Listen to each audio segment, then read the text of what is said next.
So ఇప్పుడు ఎక్కడ చూసినా బెట్టింగ్ యాప్ హ్యాష్ ట్యాగ్ అయితే నడుస్తుంది. సో సజ్జన సార్ గారు అయితే మంచి మనకు రెస్పాండ్ అయ్యి ప్రతి ఒక్కరికి ఎవరెవరైతే అంటే వాళ్ళని వీళ్ళని టార్గెట్ కాదు, సో ఎవరైతే ఎక్కువ ప్రమోట్ చేసిరో ఎక్కువ ఫాలోవర్స్ ఉన్నారో వాళ్ళందరికీ అయితే తగిన శాస్తి చెప్పేటట్టు ఉన్నారు. సో ఇంకా 11 మంది సెలబ్రిటీలకు అయితే అరెస్ట్ వారెంట్ అయితే అయిందట. సో ఆ లిస్ట్ కూడా చదువుతాను చూడండి. జైలుకి తీసుకెళ్తారు. సో చేసిన వాళ్ళైతే మేము ఇంతకుముందు చేశాము, ఈ మధ్య కాలంలో చేయలేదు. సో ఆ వీడియోలు ఇప్పుడు వైరల్ అవుతున్నాయి. మేము తప్పు చేశామని కొందరు వీడియో పెడుతున్నారు. అయినా పెట్టిన వాళ్ళ వీడియోలు కూడా కేసు బుక్ చేశారు. సో అందులో బెట్టింగ్ యాప్స్ ప్రమోషన్ చేస్తున్న కేసు నమోదవుతున్నాయి. ఇందులో ఎక్కువగా సినిమా వాళ్ళు ఉన్నట్టుగా వార్తలు వస్తున్నాయి. ఇప్పటికే లోకల్ బాయ్ నాని అండ్ భయ్యా సనీ యాదవ్ హర్ష సాయి నమోదయ్యాయి. వైజాగ్ లో ఇప్పటికే నాని పోలీసులు రిమాండ్ కి తరలించారు. సో వీళ్ళతో పాటు ఇంకో 11 మంది సెలబ్రిటీలు పంజాగుట్ట స్టేషన్ లో అయితే కేసు నమోదైందంట. అందులో లిస్టులో విష్ణుప్రియ గారు, సురేఖవాణి కూతురు సుప్రీత నాయుడు, రీతు చౌదరి, హర్ష సాయి, టేస్టీ తేజ, పరేషాన్ బాయ్స్, ఇమ్రాన్ వంటి వాళ్ళు ఉన్నారు బెట్టింగ్ యాప్స్ చేసిన వాళ్ళలో. సో చూడండి. అండ్ ఇంకా ఎవరి పేరు ఉందంటే వీరి కారణంగా ఆర్థిక వ్యవస్థ కూడా దెబ్బతింటుంది. బెట్టింగ్ ప్రమోషన్ చేస్తూ సొసైటీలో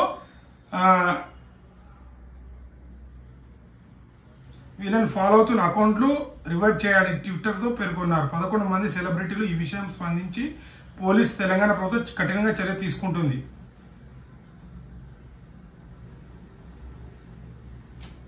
సో చూస్తున్నారు కదా. సో పోలీస్ వాళ్ళైతే ఎవరెవరైతే కేసు అయిందో ఎవరిని వదలదు. అది సినిమా ఇండస్ట్రీయా సెలబ్రిటీయా ఎవరిని వదలట్లేదు. ఎవరెవరైతే బెట్టింగ్ ప్రమోట్ చేశారో ఇంతకుముందు అందరి మీద, సో వాళ్ళని వీళ్ళని టార్గెట్ కాదు, ఆల్మోస్ట్ చాలా మంది చాలా ప్రమోట్ చేశారు, చాలా డబ్బులు సంపాదించుకున్నారు, చాలా మంది చావు కారణమయ్యారు. అండ్ బెట్టింగ్ యాప్లో పెట్టి వాళ్ళ డబ్బులంతా ఇల్లు తాకట్టు పెట్టి అప్పుల బాధకి చనిపోయిన వాళ్ళు ఉన్నారు. అంటే హర్ష సాయి గారు కూడా ఒక వీడియో చేశారు. ఏంటంటే ఇంతకుముందు చేశాము ఇప్పుడు చేయబోము అని చెప్పి ఒక వీడియో చేశాడు. సో చూడాలి మరి వీళ్ళని అరెస్ట్ చేస్తారా, మరి రిమాండ్ తరలిస్తారా అనేది చూడాలి. మరి ఇంకెన్ని పెద్ద తలకాయలు వస్తాయో చూడాలి. సో ఇప్పుడు అయితే 11 మందిని అయితే అరెస్ట్ చేయడానికి రెడీ ఉన్నారంట. చూస్తూ ఉండండి. ఎవరైనా ప్రమోట్ చేస్తే వాళ్ళని ట్యాగ్ చేయండి, సజ్జన సార్కి ట్యాగ్ చేయండి. సో చాలా మంది దాని మీద పోరాడుతారు, వాళ్ళకు పంపండి, వాళ్ళు చూస్తారు. అండ్ ఖచ్చితంగా మీరు వంతు కూడా మీరు ఇలాంటి ప్రమోషన్ చేసే వాళ్ళని మాత్రం సపోర్ట్ చేయకండి. ఎందుకంటే మనకు డబ్బులు రావు దాంట్లో, ఖచ్చితంగా ఒక్క రూపాయి కూడా రాదు. మీరు పెట్టిన కొద్దీ అటే వెళ్తూ ఉంటుంది. సో జాగ్రత్తగా ఇక ముందు నుంచి మీ ఫోన్లో బెట్టింగ్ యాప్స్ ఉన్న దాన్ని డిలీట్ చేసేయండి. మీ ఫ్రెండ్స్ దాంట్లో అందరికీ చెప్పండి, ఇదిగో ఇది పరిస్థితి, ఇలా చాలా జరిగింది, ఇంకా బయటపడతలేదు, ఇంకా ఎన్ని బయటపడతాయో అలాంటివి. సో చూడాలి. ప్లీజ్ అందరికీ చెప్తున్నాను, బెట్టింగ్ యాప్ జోలికి పోవద్దు, ప్రాణాలతోని చెలగాటం ఆడుకోవద్దు. ఖచ్చితంగా దాంట్లో మనకైతే డబ్బులు రావు. ప్రమోషన్ చేయని వాళ్ళు, చేసిన వాళ్ళు కూడా ఇంకా కొందరు చేస్తున్నారు, ఇంకా కొందరు చేయట్లేదు. సో వీడియోలు అందరూ డిలీట్ చేసుకుంటున్నారు. డిలీట్తో పాటు మీరు ఎలాగైతే బెట్టింగ్ని ప్రమోట్ చేశారో అదే బాధ్యత రహితంగా మీరు కూడా మళ్ళీ వీడియోలు చేయాలి. ఖచ్చితంగా ఎందుకు చేయట్లేదు, మీరు వీడియోలు చేయాలి. చేస్తేనే అప్పుడు మీ మీద నమ్మకం కుదురుతుంది మీ ఫాలోవర్స్కి.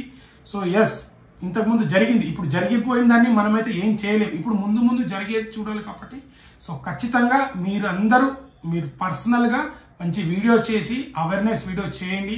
మీ ఫాలోవర్స్కి మంచి మెసేజ్ ఇవ్వండి. దీనివల్ల రాదని ఎందుకు ప్రమోట్ చేయలేరు, డబ్బులు వస్తుందని ప్రమోట్ చేసినప్పుడు ఇప్పుడు రావట్లేదని ఎందుకు ప్రమోట్ చేయట్లేదు అంటే, ఇంకా మీరు సరే ఇదంతా ఏం కాదులే, 4 రోజుల తర్వాత టాపిక్ డైవర్ట్ అయిపోతుంది, మళ్ళీ చేసుకోవచ్చు అనే ఆలోచనలు ఉన్నారా?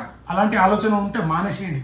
ఖచ్చితంగా ఇది నిరంతర చర్య. ఖచ్చితంగా ఎవరు చేసినా వాళ్ళని, ఇప్పుడు వాళ్ళు కాదు, పోలీసులు కాదు, ఎవరు మీ ఫాలోవర్స్ కూడా పట్టించే రేంజ్లో ఉన్నారు. ప్రతి ఒక్క ఫాలోవర్స్ చేయదని మీ ఇన్స్టాగ్రామ్ కానీ ఏదైనా యూట్యూబ్ కానీ ట్యాగ్ చేసి మరి వీడియోలు పెడుతున్నారు. ప్రతి ఒక్కరు ప్రశ్నించే వాళ్ళే ఇప్పుడు. సో ఖచ్చితంగా జాగ్రత్తగా ఉండి మీరు వీడియోలు చేసి మీరు కూడా ప్రమోట్ చేయండి. బెట్టింగ్ యాప్స్ని ఎవరు ఆడొద్దని ప్రమోట్ చేయండి. మీరు కూడా ప్రతి ఒక్కరు మీ రెస్పాన్సిబిలిటీగా, మీరు తెలిసో తెలియకో తప్పు జరిగింది, దాన్ని మీకు సరిదిద్దుకునే అవకాశం ఇప్పుడు వచ్చింది. సో మీరు మంచిగా అవేర్నెస్ వీడియోలు చేసి మీరు ప్రజల్లో ప్రజలలో మంచి మంచి వీడియోలు చేసి అవేర్నెస్ వీడియోలు చేయగలిగితే మీకు ఎలాంటి జైలు శిక్ష ఉండకపోవచ్చు. సో ఈ అవేర్నెస్ వీడియో ప్రతి ఒక్కరు ఇన్ఫ్లుయెన్సర్ ఎవరెవరైతే ప్రమోట్ చేశారో వాళ్ళందరూ చేయండి. వాళ్ళతో పాటు యూట్యూబర్లు కానీ మీడియా కానీ మీరందరూ ఇంటర్వ్యూలు తీసుకోండి. అవేర్నెస్ అందరికీ మన అందరి బాధ్యత ఇది. సో మీరందరూ చేస్తారని కోరుకుంటున్నాను. Thank you so much. Video నచ్చితే లైక్, షేర్, సబ్స్క్రైబ్ చేయడం మాత్రం మర్చిపోకండి. దీంట్లో ప్రతి కంటెంట్ వస్తుంది.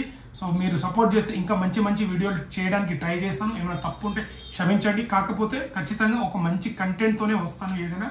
సో ఇది కిల్లింగ్ బెట్టింగ్ అనేది ప్రతి ఒక్కరు సహకరించండి. వీడియో నచ్చితే ప్రతి ఒక్కరికి షేర్ చేయండి. Thank you.